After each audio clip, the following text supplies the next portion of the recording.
ඕනම කෙනෙකුට වැරදුනොත් වැරදිච්ච තැන හඳුනගන්න, වැරදිච්ච තැනින් ගොඩ එන්න පුළුවන් තරක් හැටියට තමයි මිතුරු මානව ඇගයුම් සංවර්ධන අධ්‍යාපනික හා පර්යේෂණ ආයතනය කියන නමින් දැන් මේ ආයතනයේ ජාත්‍යන්තරයට මම ගෙනහිල්ලා තියෙනවා. ඉතින් ඒ දරුවෝ වෙනුවෙන් මේ අවුරුදු 40කට ආසන්න කාලයක් කරින් බඩු ඇදලා කරින් ගල්වැලි සිමෙන්ති ඇදලා පුංචි පැල්පත පොල්ලතු පැලක ඉදලා ආරම්භ කරපු ගමන ඔහුගේ ජීවිත නිවැරදි කරලා ඉහළ තනතුරු ලැබෙන තරට ගොඩනගලා තියෙනවා. දරුවන් සහ දෙමව්පියන් අතරත බැඳීම, ආදරය, කරුණාව දිනපතා වැපිරෙනවා නම් පැතිරෙනවා නම් බය නැතුව කරන ළමයි නෝක යන්නේ. රිදෙන්න කතා කරන්න එපා, දැනෙන්න කතා කරන්න.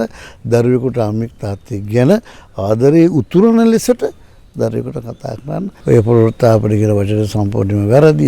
කඳවුරු කියන වචනේත් වැරදි. අපි එකකින් අයින් වෙන්න ඕනේ. සුන්දර නමක්, ගෞරවාන්විත නමක් එක්ක ඔවුන්ගේ ජීවිතේ නැවත ලබලා දෙන්න තමයි මම මේ උත්සාහ කරන්නේ.